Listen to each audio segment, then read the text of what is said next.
Olá, sejam bem-vindos ao Diário Esportivo, nesta segunda-feira, dia 2 de julho de 2018. Estou aqui nas presenças do editor de esportes Ângelo Verotti e do repórter Anderson Fattori. Tudo bem com vocês? Tudo bem, prazer estar aqui. Bem, Nery, graças a Deus. Maravilha, então aqui hoje numa segunda-feira muito especial, né? Vitória do Brasil sobre o México por 2-0, classificação às quartas de final da Copa do Mundo da Rússia e depois de um jogo emocionante agora à tarde, né? Que definiu o adversário, vamos enfrentar a Bélgica na sexta-feira, né? Então vamos falar muito a respeito desse triunfo verde e amarelo por 2-0, gols de Neymar e Firmino.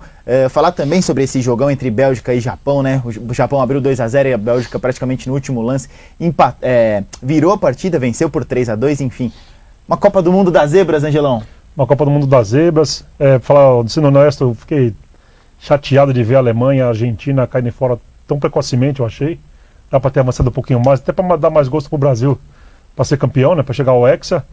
E aí você vê uma Bélgica tomou um sufoco do Japão que nem aconteceu, mas acabou virando um jogo num contra-ataque sensacional, né? E o mais legal das oitavas de final foram esses jogos.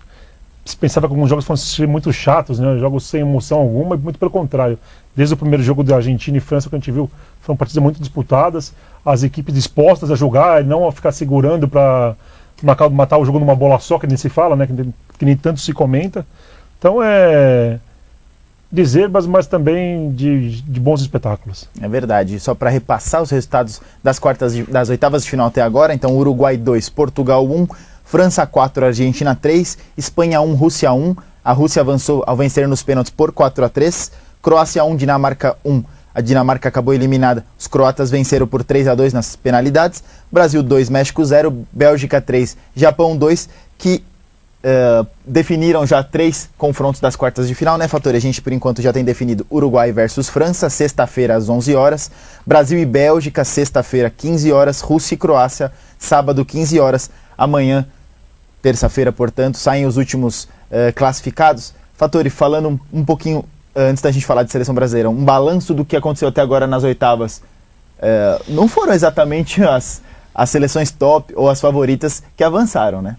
Eu acho que o que é mais interessante dessas oitavas é o que o Ângelo comentou. Acho que ninguém esperava tantos gols, né? Tantos jogos abertos, geralmente essa fase os times entram um pouco mais de receio de tomar gols. E tirando Dinamarca e Croácia, que acabou 1-1 com os 2 gols em 5 minutos depois que o jogo truncado, o restante foram gols saindo adoidado, né? Hoje 3-2, tivemos um 4-3, tivemos 2-1 de Uruguai e Portugal, 2-0 Brasil. Então, assim, isso está me surpreendendo. Acho que os confrontos, acho que talvez, se a gente for levar ao pé da letra, a grande surpresa ter sido a Rússia contra a Espanha. Só que já era um jogo de se esperar, a Rússia tem uma defesa muito bem postada, a Espanha já vinha mostrando durante a Copa muitas falhas em seu sistema defensivo, que a troca de passes já não vinha envolvendo tantos adversários como foi na Copa de 2010, nas 2 Eurocopas que ganhou. Então, assim, a Espanha talvez tenha sido a maior surpresa, mas não tão surpresa porque a Rússia vinha demonstrando que podia surpreender uma das favoritas e acabou acontecendo de fato, levando a vaga que seria, teoricamente, da Espanha campeã mundial. A Argentina e França, um jogo aberto, qualquer uma das duas podia ter passado, tanto a Argentina. A França, acho que tecnicamente é um pouco superior, tem jogadores mais maduros, tecnicamente melhores. A Argentina, muitos deles já em fase final de carreira. O Brasil e México, também o Brasil é amplamente favorito contra o México. Enfim, acho que foi se encaminhando às quartas de final como todo mundo imaginava. A Croácia vem passando pela Dinamarca, por mais que tenha sido nos pênaltis. E hoje a surpresa que foi a Bélgica ter dificuldade para passar sobre o Japão. É claro que tecnicamente é indiscutível que a Bélgica é melhor. O Japão se aproveitou da organização tática que tem, características orientais, né? Endureceu o jogo, quase causou, na minha avaliação, aí sim seria a maior surpresa da Copa inteira, seria o Japão se classificar, mas no fim, para o bem do futebol, digamos assim, a melhor equipe técnica acabou vencendo com o terceiro gol espetacular. Verdade. Antes da gente começar o assunto Brasil, então, convidar você que está aí assistindo o Diário Esportivo a compartilhar aí o nosso programa, né? Não esquecer de compartilhar como público e também enviar um comentário aí aqui na nossa live com a hashtag Boa Tarde. Enfim, participar do programa para concorrer a um par de ingressos para o Cinemark e também as camisetas aqui da promoção do Diário 60 anos, né? Um modelo, vamos estar sorteando aqui um modelo feminino e um masculino dessa camisa aqui para torcer aí pela nossa seleção lá no Mundial da Rússia. Camiseta que o Angelão já pegou umas 10, e veste uma por dia aí. Né, Angelão? Falando aqui também, então, aproveitando falar da participação do pessoal aqui na live, Celso Teixeira, o Brasil vem crescendo jogo a jogo, hoje o William fez o melhor jogo, foi o melhor em campo, na minha opinião. Ele diz aí que o Brasil passa da Bélgica. Davi Silva dizendo 2-0 para o Brasil em cima da Bélgica. Edson Dunga, sempre que o país está um caos, a seleção vai lá e ganha uma Copa, o ex é nosso. Leca Vila dizendo Brasil 2-0 Bélgica. Antônio Carlos Gomes, um jogo difícil, mas a seleção está se firmando cada vez mais. Estamos no caminho do Hexa, Brasil 2, Bélgica 1. Alexandre Vinícius, Brasil 3, Bélgica 2. Clóvis Castro, Brasil 2, Bélgica 0. E o Newton Valentim, qual o palpite do Fattori para Brasil e Bélgica? Olha, eu havia dito até antes mesmo da Copa, na fase de grupo, que para mim essa é a final antecipada da Copa e continuo com essa convicção. Brasil e Bélgica, para mim, na minha avaliação, são os dois melhores times tecnicamente dizendo da Copa. Me surpreendeu a dificuldade da Bélgica hoje contra o Japão.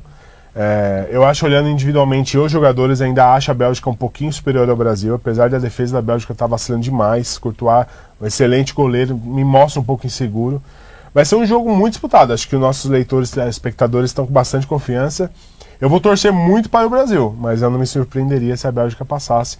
Então, para mim, é como se fosse uma final de Copa. Acho que o Brasil e o Bélgica, quem é avançado aí, por mais que tenha a França e o Uruguai pela frente, eu acho que tem tudo para ser campeão mundial. É verdade, vai ser um jogão sem dúvida. A Bélgica, que é aquele time que encantava antes, que na primeira fase mostrou realmente um futebol diferente, e agora, apesar da dificuldade, mostrou um poder de reação incrível. Tem muito recurso, né? Você pega o Lukaku lá na frente, como centroavante de brigador. Você tem no meio Hazard, De Bruyne. Você tem o Fellaini, que não vinha jogando, entrou e fez gol. Você tem muitos jogadores com muita possibilidade. A Bélgica pode jogar tocando bola, pode entrar tocando bola com o Lukaku, que hoje não foi bem. Hoje era um jogo para ele, até pela estatura comparado aos japoneses, era para ter feito gols. Ele errou 2, 3 cabeceios, que geralmente ele faz. Ele é um jogador muito definidor de jogadas. Então, assim, eu acho que a Bélgica tem muito recurso. Do meio para frente é um time espetacular. Então, você tem as duas laterais apoiando demais, com dobradinhas. O grande problema da Bélgica ter se mostrado é o setor defensivo, né? Não tem mostrado muita confiança. E talvez isso o Brasil deve explorar, tem que explorar. Curiosamente, é o nosso principal ponto positivo é o ataque também. Então, vai ser um embate aí de dois ataques muito poderosos, probabilidade de sair muitos gols, apesar de que o sistema defensivo brasileiro é muito melhor, muito superior ao da Bélgica. É verdade. Então, falando a respeito desse 2-0 do Brasil sobre o México, Angelão, o Celso Teixeira diz aqui, tá na hora do Jesus desencantar. De fato, o Gabriel Jesus não fez mais uma vez uma boa partida, né? Vem aí talvez destoando um pouco desse time titular da seleção brasileira. William, pelo contrário, conseguiu se recuperar, fez o melhor jogo dele e com certeza um dos melhores em campo. Como que você avalia, como você viu esse Brasil e México? Eu acho que o Brasil, que nem na questão do Gabriel Jesus, acho que o Tite demorou para colocar o Firmino em campo. Se fosse o Tite, já teria colocado o Firmino no intervalo já teria arriscado essa mudança. Claro, aquele futebol solidário, puxando a marcação, Gabriel Jesus ajudando o Brasil, é claro, não dá para negar, mas o que importa, vamos ser honestos, também é bola na rede, né? Porque o Neymar tá fazendo os gols, está sendo solidário também, que a gente viu, mudou completamente o comportamento dele. É um jogador agora que, cara, já não cai ainda com as faltas, mas não fica fazendo mais aquela manha que nem fazia. Apanhou muito hoje. Apanhou muito hoje, foram só 8 faltas, né? Só 8 faltas ele sofreu hoje. Então ele continua apanhando, mas assim, parou um pouco de fazer aquela manha, digamos assim, tá mais focado, dá as assistências, tenta jogar individual. Um jogador, para mim, está mais completíssimo, está mais completo agora do que antes. Mas o Gabriel Jesus, eu acho que não mostrou que veio ainda. O Paulinho deu uma melhoradinha, chegou a fazer um gol contra a Costa Rica, né, na rodada passada. Sérvia, né? Desculpa, contra a Sérvia na rodada passada. Hoje, de novo, se você for ver, tá devendo um pouco mais ainda, diferentemente do William, que jogou bem no primeiro jogo, no segundo deu uma caída, no terceiro já tinha dado uma melhorada, e hoje foi muito bem, o William. Então, acho que o Brasil, inicialmente, deixou o México gostar do jogo. O México gostou do jogo no começo, teve algumas oportunidades, é claro, não claríssimas, mas algumas chances, teve mais domínio de bola, soube girar mais a bola, envolvendo o sistema defensivo brasileiro, alguns lances assim que você, o brasileiro acho que deu desespero, entendeu? Mas no segundo tempo o Brasil acabou se acertando, o Osório saiu criticando o Neymar, não concordo, houve um pisão também no Neymar, coisa que ninguém assume, que futebol é para homens. Não dá para você ficar apanhando durante 90 minutos, né? Também. Isso, o México se desestabilizou emocionalmente, a culpa não é do Brasil. O juiz marcou as faltas, tinha que marcar. Senão vira uma pancadaria o jogo. E o Neymar só apanhando. Então acho que o Brasil soube construir a vitória, o Neymar teve participação, marcou um gol, depois deu passe para outro, e o Brasil conseguiu um importante resultado. Eu acho que contra a Bélgica, que o Fator está falando, acho que é um jogo de muita técnica. Eu acho que quem errar ali menos vai... Quem errar um pouquinho menos leva a vitória. Deve ser um jogo de muitos gols. Pelo menos pelas que equipes mostraram nos últimos jogos, eu acho que Bélgica e Brasil tem tudo para fazer, para os seus ataques, tem tudo para fazer muitos gols. E vamos para que a defesa brasileira tenha mais sorte no jogo de sexta-feira, né? Que vá melhor do que a própria Bélgica. Aí tem que ver se o Tite vai colocar o Marcelo de volta, que eu acredito que sim. O Fagner, não sei se ele vai substituir pelo Danilo ou não. Se bem que o Fagner teve dificuldade hoje na marcação, mas aí o Tite vai analisar ainda por causa do adversário e vai analisar o que vai ser feito. Mas acho que o Marcelo deve voltar na seleção e o Brasil ficar mais forte ainda. Eu acho que vai ser um jogaço na sexta-feira.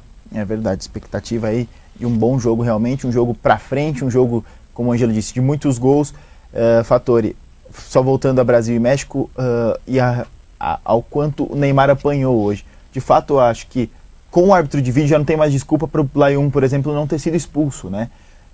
Fora outros lances que eu acho que até o Galvão Bueno na transmissão da Rede Globo falou, o VAR errou de novo.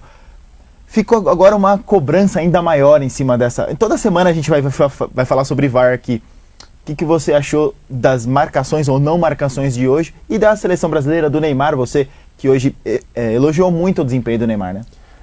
O brasileiro, acho que a seleção, e quem tem acompanhado a seleção na Copa, tá com aquela sensação que o VAR só não funciona pro Brasil, né?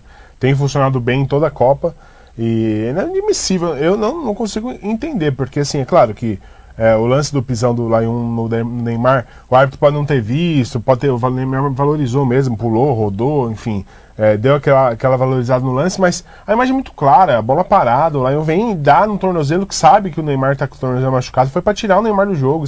Quem joga futebol, quem tá no meio sabe que aquela pisada ali foi para tirar o Neymar do jogo. O árbitro pode não ter visto, mas o VAR viu. E não vai lá e não chama o árbitro para expulsar. É muito estranho o que está acontecendo na Copa, é muito estranho.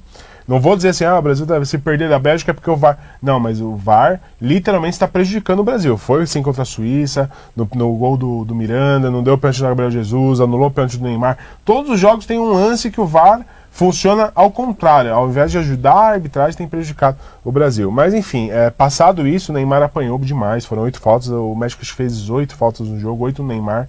O Brasil fez 6. O México fez mais falta no Neymar do que o Brasil inteiro fez no time do México. Para você ver a disparidade. E o Brasil ficou bastante tempo com a bola. Então, para você... o México teve mais bola no pé e o Brasil fez menos falta. O Neymar apanha demais. Acho que quem critica ele porque ele cai muito, porque ele já se habituou a cair, se habituou a fugir da pancada. Antes mesmo da pancada vir forte dele, ele já pula, porque ele sabe que vai vir. Então acho que hoje foi decisivo, foi o melhor jogo dele na Copa, acho que os números mostram isso, ele finalizou bastante, ele foi solidário, participativo. O primeiro gol ele podia ter chutado, ele preferiu passar para o William, porque ele viu que estava fechado, em outros momentos ele chutaria para tentar fazer o gol. Ele deu de calcanhar para o William, que passava em melhor condição, e o William se bateu cruzado, e o Neymar, aproveitando, entendendo, lendo a jogada, se infiltrou por trás ali do Gabriel Jesus e acabou fazendo o gol. Então acho que tudo isso valoriza demais a atuação dele. Acho que ele cresceu, o Brasil cresce junto. O Neymar hoje é um jogador espetacular, muito acima da média. Então o Brasil vai depender muito dele nesses jogos decisivos contra as grandes equipes. Todo mundo espera isso. Foi só o 6º jogo dele depois da lesão, então a tendência... A gente falava isso aqui também, o Neymar tá voando fisicamente. Então, quando todo mundo tá em fim de temporada, o Neymar tá em início de temporada. Como se fosse os 3 meses que ele ficou parado, ele ficou ali repousando. Ele agora está iniciando a temporada. Então, a tendência é que o Neymar evolua durante a Copa e os demais diminuam a intensidade, porque está em fim de temporada. A gente está vendo câimbras toda hora, aí, enfim, lesão muscular. Por quê? Os jogadores estão exaustos. Fim de temporada praticamente no mundo inteiro. E o Neymar ao contrário. Então ele está evoluindo a cada partida. Então a tendência é que ele se apresente ainda melhor contra a Bélgica e o Brasil passando, que ele seja ainda mais decisivo. É isso aí, vamos. O Neymar realmente é o diferencial da seleção brasileira, né? E acho que a esperança é muito depositada em cima dele. Então por isso que acho que todo mundo, inclusive nós da mídia, somos tão críticos ao comportamento dele, porque justamente é o cara dessa seleção brasileira. Só para registrar aqui o pessoal que está participando aqui, comentando. Marcela Munhoz está acompanhando aqui. O Celso Teixeira diz, pergunta se o Casemiro vai fazer falta, a gente já fala disso daqui a pouquinho. A Maglie Gomes fala, o Brasil como sempre deixando os brasileiros com o coração na mão, mas no final somos nós. Sexta-feira será dia de Jesus, Brasil 3-1, eu quero. Sheila Cristina, Brasil 2-0 na Bélgica. Felipe Matsukuma, Brasil 2-1 na Bélgica. Elaine Gino, Brasil 2-0 na Bélgica. E Paulo Rogério, o primeiro que aposta na Bélgica aqui, Brasil 2, Bélgica 3. O Fattori falou que o Brasil tomou aí, só cometeu 6 faltas, né? Só que acabou levando 2 cartões amarelos, né? O Felipe Luiz, lateral esquerdo, e o Casemiro, que justamente como aqui o Celso Teixeira comentou, está fora desse jogo contra a Bélgica. Vai fazer falta, Ângelo? Com certeza faz falta, né? É um jogador que está envolvido no esquema do Tite já, das eliminatórias. Mas acho que também com a entrada do Fernandinho, ele escalando do Fernandinho, o Brasil não vai perder muito. Acredito eu que o Brasil não perca muito. Mas que faz falta, faz. Não tem como falar que não. Né? E você, Fattori, acha também a mesma coisa? Eu acho que hoje o Casemiro fez um jogo abaixo do que a gente estava esperando dele, né? Ele é um jogador de contenção. Eu acho que tecnicamente ele é um pouco melhor que o Fernandinho, mas a diferença técnica entre os dois se equivale ali. Ele é um pouquinho melhor, mas o Fernandinho sempre dá conta do recado. Eu acho que entrou bem hoje, inclusive, participou do segundo gol, ele que iniciou a jogada do segundo gol. Eu acho que o Brasil está bem servido ali. Inclusive, se o Tite quiser ousar um pouquinho ali, meter o Renato Augusto como um outro segundo volante, eu acho que ele vai de Fernandinho, até pelo potencial ofensivo da Bélgica. Eu acho que o Brasil está bem servido no setor ali. É verdade. Bom, a gente vai ter o complemento dessas oitavas de final nesta terça-feira, com 2 jogos. Às 11 horas da manhã, Suécia e Suíça, e às 15 horas, Colômbia e Inglaterra. Para vocês, quem passa e quem vai fazer essas quartas de final? A Colômbia cresceu muito nos últimos 2 jogos. A Colômbia, eu acho que ela deu, depois de perder a primeira rodada da fase de grupos, né, na estreia, cresceu muito e vai pegar uma Inglaterra também que vem animada, né? Eu acho que tem tendência de um grande jogo, com muitos gols também, que nem está acontecendo nessas oitavas de final. E fica difícil prever um resultado ali. Falar, não, a Inglaterra se classifica, tudo bem, a Inglaterra estava no grupo, tinha a Bélgica, tá, mas outros 2 adversários, o Panamá, né? Foi o Panamá e Tunísia já não oferecia tanta resistência assim. Então acho que é um jogo de muitos gols ali e é difícil prever quem passa ali. E em Suécia e Suíça, eu acho que apesar da Suíça estar invicta, a Suécia pela campanha que fez no grupo dela, tudo, passou na liderança, acho que a Suécia leva essa partida aí. Mas tem acontecido tantos resultados improváveis nessa fase também que eu botaria fé, eu apostaria na Suécia. Suécia e Colômbia, então, pro Ângelo. E você, Fattori? Eu acho que a Inglaterra é amplamente favorita contra a Colômbia, tem um time muito mais equilibrado, mais experiente, melhor tecnicamente. A Colômbia é muita correria, talvez dê certo ali com o Quinteiro metendo as bolas pro quadrado, tem o Falcão, Mina, que tem aparecido muito bem nas jogadas aéreas, mas a minha avaliação, a Inglaterra é superior e deve se classificar. Ainda mais porque está descansado, não jogou a última rodada, poupou o time contra a Colômbia, fez jogo exaustivo contra a Senegal, conseguiu a classificação nos últimos minutos. Então eu acho que a Inglaterra tem tudo para confirmar a classificação. No jogo da tarde, eu acho que de todos os jogos dessas oitavas, para mim é o mais equilibrado. A Suécia eu acho que é um time melhor do que a Suíça, falo isso desde a primeira fase, já imaginava que a Suécia ia dar trabalho, só que a Suíça não toma gols, né? É um time considerado uma defesa muito sólida. Então eu imagino que seja um jogo extremamente equilibrado, justamente porque a Suécia tem um pouco mais, tecnicamente um pouco melhor, mas a Suíça sabe se defender bem, tem um contra-ataque rápido. Eu aposto que essa partida vai para os pênaltis, mas se alguém tiver que ganhar, eu acho que a Suécia é a melhor. Registrando aqui então a participação dos nossos espectadores, o Fernando Vecchiato palpita Brasil 3, Bélgica 1 e faz uma pergunta para vocês. Vocês acham que a defesa da Bélgica é ruim ou só jogou mal hoje? Eu acho que na verdade não é que a defesa é ruim, é que o estilo de jogo da Bélgica favorece o ataque. Então a Bélgica ataca com 5, 6 jogadores e deixa a defesa desguarnecida. O Japão, quando colocou 3 jogadores, eram sempre em superioridade numérica ou no mano a mano. Então para um ataque, que o Japão não tem um ataque poderoso, mas quando tem um ataque como no Brasil, por exemplo, isso vai dificultar bastante para a Bélgica. Então eu imagino que possa ter alteração ali no sistema, recuar os laterais, porque os laterais da Bélgica apoiam muito como se fossem atacantes. Então, na verdade, a Bélgica chega ali com os 3, 4 da frente, mas às vezes os próprios 2 laterais sobem, e isso deixa a defesa desguarnecida. A Bélgica privilegia o ataque, e por isso, tecnicamente, os jogadores não são ruins, né? O Kompany tem um dos melhores goleiros do mundo, Courtois. Então, assim, eu acho que o problema não é técnico, é posicionamento. E eu tenho absoluta convicção que o técnico o espanhol que dirige a Bélgica, contra o Brasil, vai ter mais precaução. Ou deixar os laterais mais retraídos, ou botar, de repente, mais um volante ali de marcação, Fellaini, por exemplo, para dar uma proteção melhor para a defesa. Eu tenho convicção que haverá mudanças, se não de nomes, de posicionamento. É verdade. Érica Mendes aqui diz Brasil 2, Bélgica 0. Cláudia Romero, achei que foi uma boa partida. Neymar mais maduro, Brasil 2, Bélgica 1.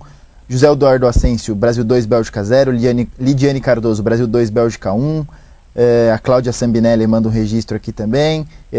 Enfim, bastante gente participando. Continue aí realmente interagindo conosco e compartilhe aí como público o Diário Esportivo, que aí você vai, e manda um comentário aqui também, você vai estar concorrendo aqui uma camisa masculina e uma feminina, né, uma para cada pessoa, comemorativa aí dos 60 anos do Diário do Grande ABC, e também alusiva aí à torcida brasileira nessa Copa da Rússia, e também um par de ingressos para o cinema, tá bom? Então compartilha como público também para a gente poder ter acesso depois e conferir aí direitinho quem venceu, quem foi aí o sorteado, né, desses 3 presentes aí da gente nesse Diário Esportivo de hoje.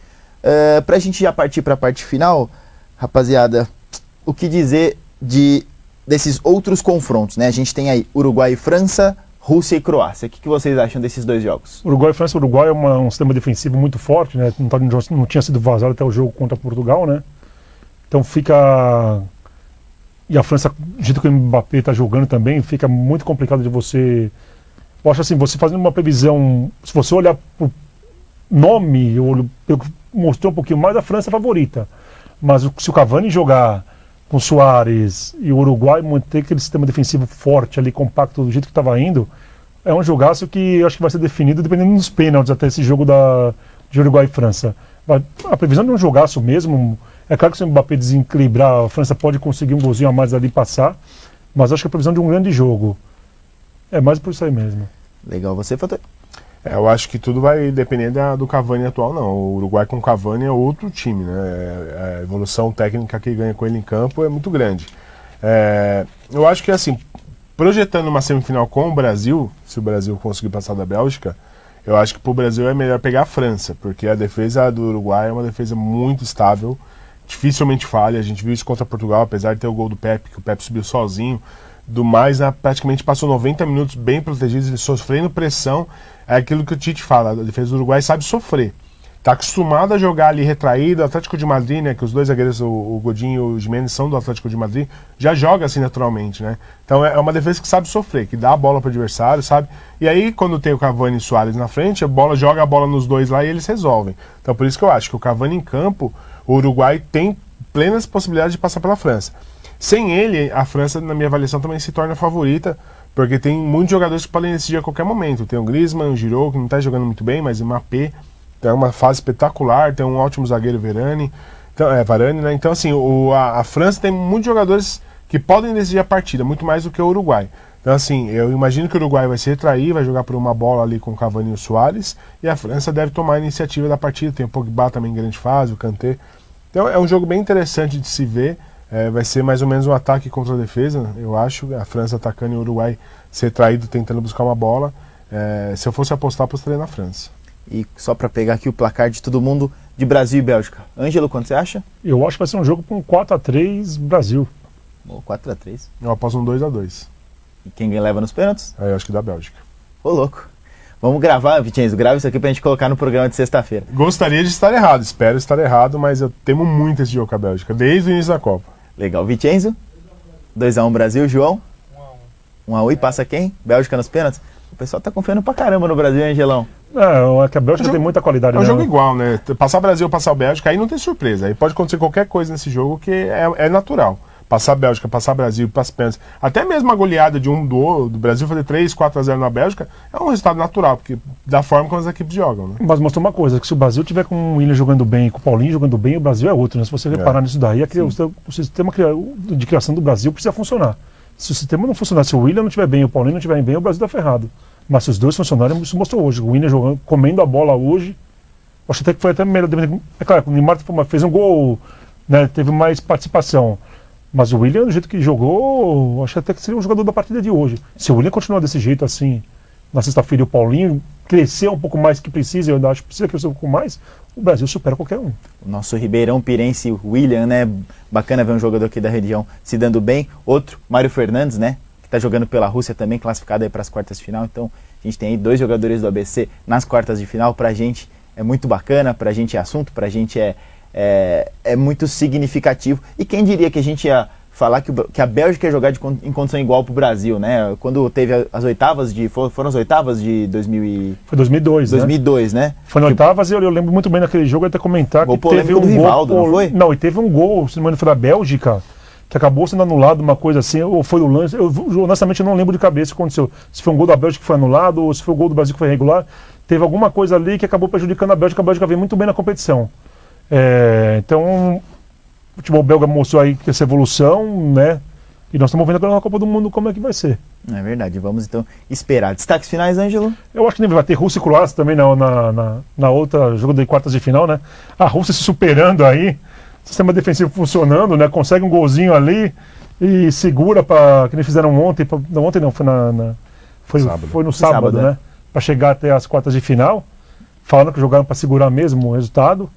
E eu acho que se com a Croácia, mesmo apesar da Croácia ter feito uma campanha um pouco melhor, vai ser um jogo complicado para a Croácia, viu? A Rússia jogando com a torcida tudo a favor. A Rússia matando uma bolinha ali e se fechando, olha.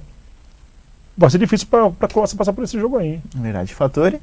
Eu também acho que esse jogo vai ser bem equilibrado. Acho que é fim da linha para a Rússia. Espero que a Croácia passe, até porque é um time muito melhor e Modric faz a diferença.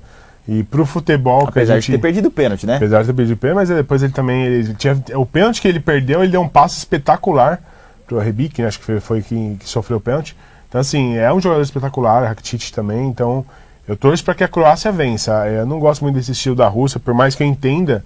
Um time anfitrião, tá em casa, sabe que tecnicamente é inferior, tem que fazer isso, não tô criticando, é que eu não gosto, eu acho que o futebol tem que ser valorizado como é a Bélgica que o Brasil faz, joga pra frente e ganha quem faz mais gols, não quem toma menos, mas enfim, eu entendo que a Rússia é o que tem que fazer, é o que dá pra fazer, eu acho que a Croácia tem tudo pra passar, até porque tem um volume de jogo muito grande no meio de campo, o Mandzukic também em uma boa fase, apesar de não ter ido muito bem nesse jogo contra a Dinamarca, acho que a Croácia tem tudo pra passar. Legal, vamos aguardar então a definição das quartas de final, depois o início das partidas das quartas de final, né? Repetindo então, horários e datas, na sexta-feira às 11, Uruguai e França, na sexta-feira às 15, Brasil e Bélgica, no sábado às 11, os vencedores de Suécia e Suíça, Colômbia e Inglaterra, e às 15 horas do sábado, Rússia e Croácia. Então aguardemos aí quem vão ser aí os quadrifinalistas e posteriormente os semifinalistas. Só um detalhe, né, Derek, o Brasil joga sexta, aí tem o sábado e domingo, segunda é feriado, e se ganhar, joga na terça. Então vai ser em